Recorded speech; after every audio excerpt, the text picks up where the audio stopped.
તો આપણે ઇકો ગાડીનું એન્જિનનું હારો ટેપેટ કેવી રીતે થાય અને હું સ્ટેપ છે કેવી રીતે ટેપેટ કરવા, તો એ તમને આ વિડીયોની હારો બતાવી દઉં છું. તો જે આપણે એ રહ્યું એ નીચે રહે અને જે ખાલી ભાગ રહ્યો વચ્ચે જે નિશાન, તો ટેપેટ કવરની હારો મેશિંગ કરી લેવાનું. કેમ્પ શાફ્ટનું ટાઈમિંગનું એટલું બધું ટેપેટ કરવામાં હારો ચેક કરી લો તો કાંઈ વાંધો નહીં, પણ જે આ રહ્યું ખાલી ભાગ અને જે આ ટેપેટ કવરમાં મેશિંગ કરી લેવાનું. તો આ સાઈડ આવશો તો જે આપણે એર ક્લિનરના જે કાંઈ વાલ આવે, તો જે આ કેપ લાગેલી રહી એની પડખે જે વાલ આવે ને એ આપણે એર ક્લિનરના વાલ છે. બધામાં એ જ પોઝિશન આવશે. જે કાંઈ કેપને અડીને જે છે એ એર ક્લિનરના વાલ છે, અને જે વસે છે આ જે કે આપણો વસે કહેવાય, અહીંયા છે, અહીંયા છે, અહીંયા છે.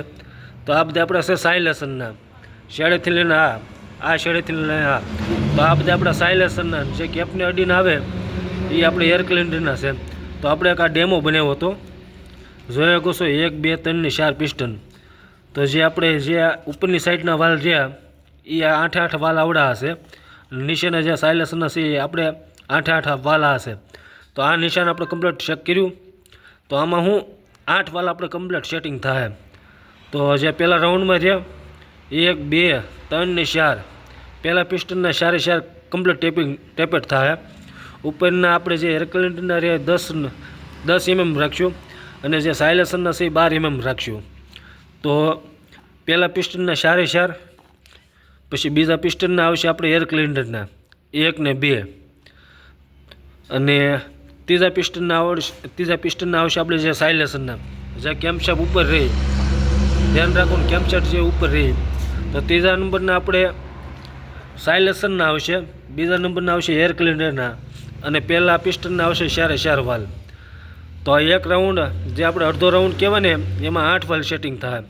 પછી જે આ નિશાન જોયું આપણે તો એ અહીં ઉપર આવશે.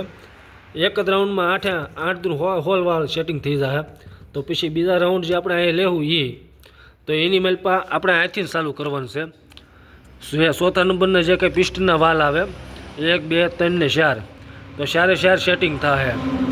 અને જે આપણે ત્રીજા નંબરના પિસ્ટન છે તો એની એર ક્લિનરના સાઈડના થાય 1 ને 2, પછી બીજા નંબરના પિસ્ટનના આપણે સાયલેશનના થાય 1 અને 2. તો આવી રીતે કરીને 8 વાલ છે જે ડેમો બતાવ્યો.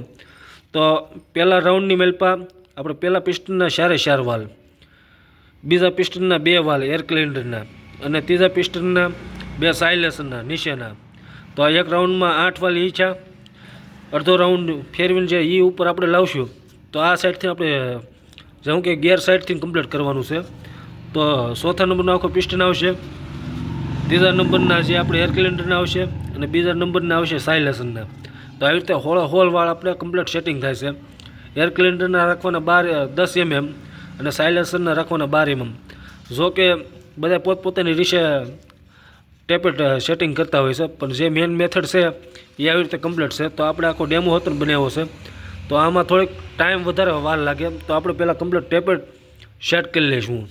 તો એમાં કાંઈ બતાવવાનું કાંઈ બહુ ખાસ જરૂર નથી. જે મેં મેથડ કીધું એ મેથડ પ્રમાણે આપણે ઇકો ગાડીના જે વાલ રહ્યા હોલ કમ્પ્લીટ સેટિંગ થાય છે.